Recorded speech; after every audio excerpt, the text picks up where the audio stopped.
Bonjour à tous, on se retrouve avec Sit and Go Wizard pour faire une review. Donc je vous avais promis de regarder les push inexploitables. Donc on va regarder ce qu'est un push inexploitable, on va peaufiner un peu parce que je vous en parle beaucoup.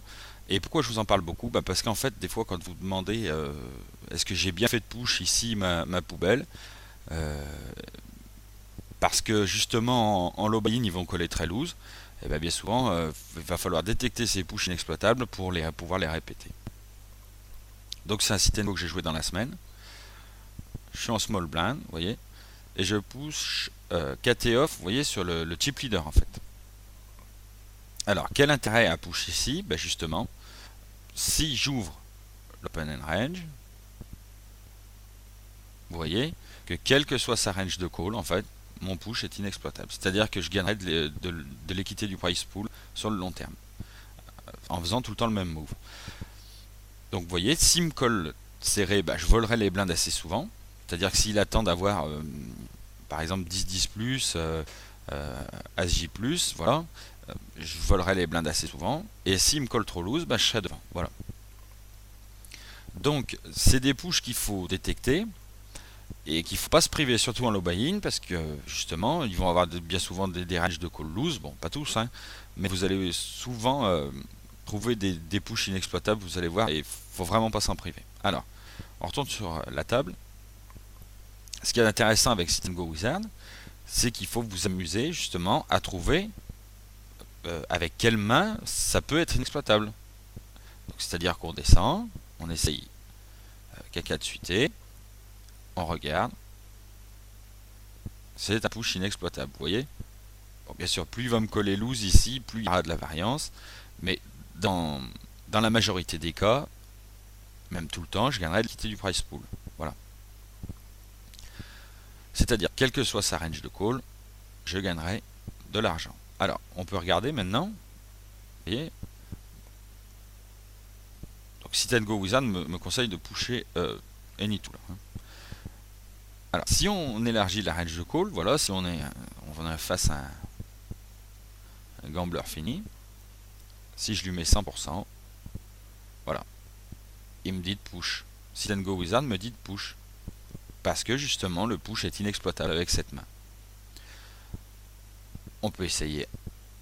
Tous les As X seront inexploitables. Vous voyez.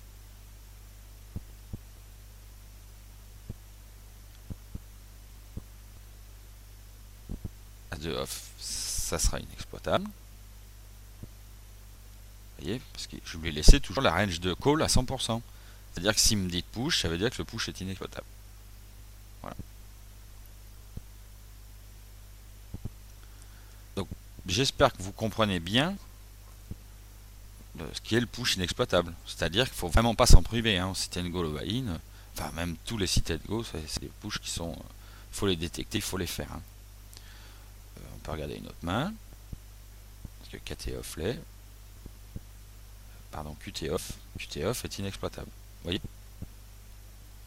Même si je laisse une range de call Any2, même si on peut faire varier, on peut lui mettre par exemple 50%. Voilà. Et si je dois push encore, vous voyez? Donc bien détecter ces pushes et ne surtout pas s'en priver. Alors il y a des pushes qui vont être inexploitables au cut off, au bouton. Je ne sais pas si je vais arriver à en trouver un. Celui-là l'est sûrement, bien sûr, c'est une très bonne main. Donc on va regarder. Voilà, c'est inexploitable. Plus ils vont me coller loose, plus je vais gagner de l'argent. Alors on peut regarder. Hein. On peut élargir.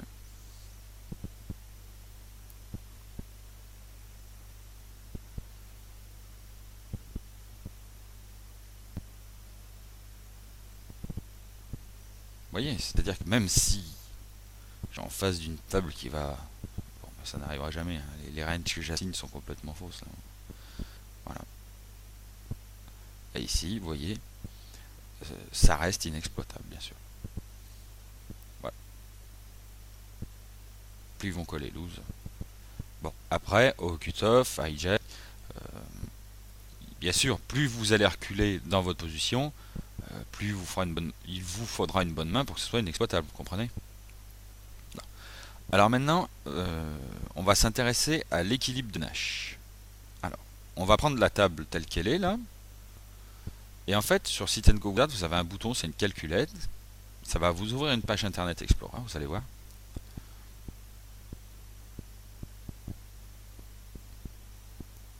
Ça va nous faire un calcul ICM de la table telle qu'elle est, telle que vous l'avez jouée. Voilà.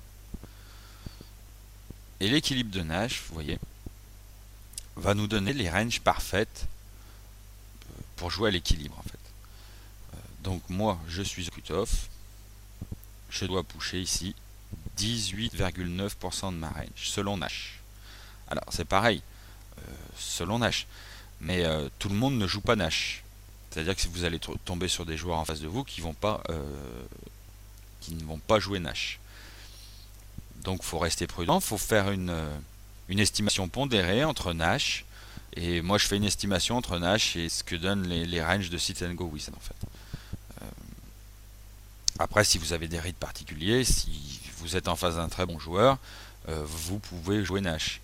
Mais bien souvent, en low buy-in, vous allez avoir deux joueurs qui vont jouer Nash et le reste, ça va être pas des fiches complets, mais presque. Donc voilà. Donc vous voyez bien, Nash ici donne des ranges, voilà, de push,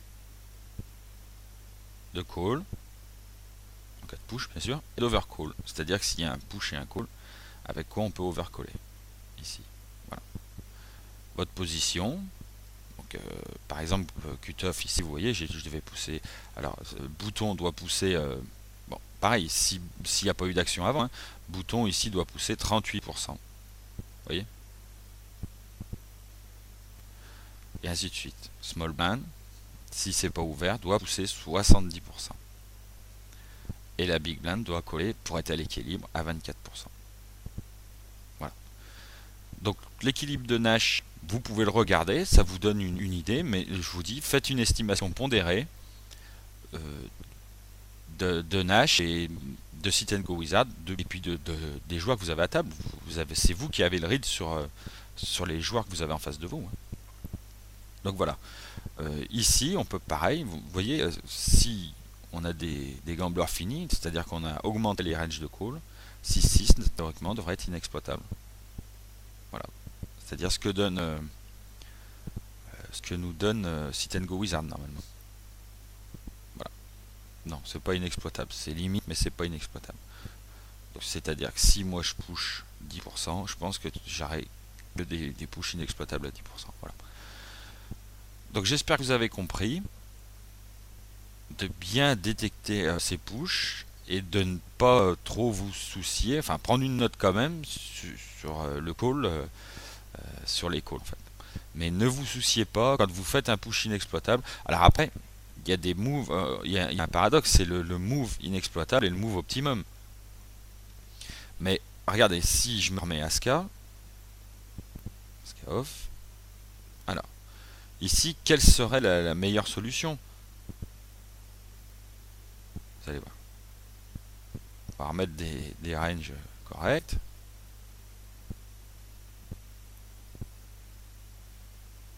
Voilà. Bon, on a combien là? On a plus de 10 bébés. Alors, le move, donc le push est inexploitable, vous avez vu, quelle que soit la range de call, mais le move optimum n'est peut-être pas de push. Alors, le problème en low buy-in, c'est-à-dire que vous pouvez tenter de raiser, c'est-à-dire on peut faire ici, moi je ferais 375.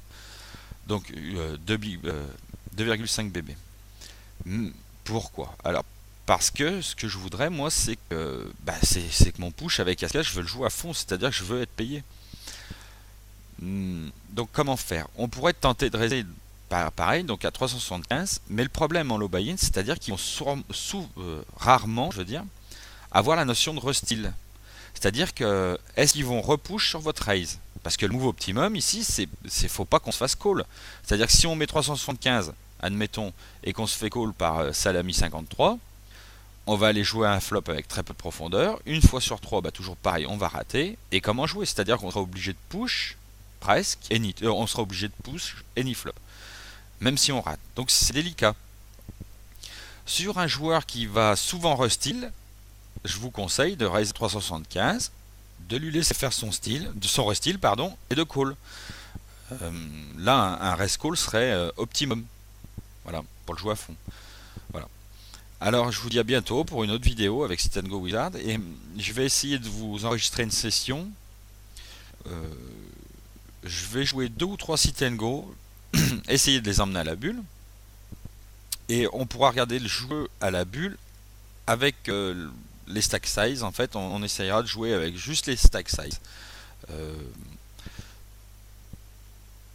Oui, on jouera juste avec les stack size. C'est-à-dire que je vais emmener les Sit and Go à la bulle, ce sera plus simple. Et on verra le jeu à la bulle, en fait, par rapport au stack. Voilà. Je vous remercie. Bonne journée. Au revoir.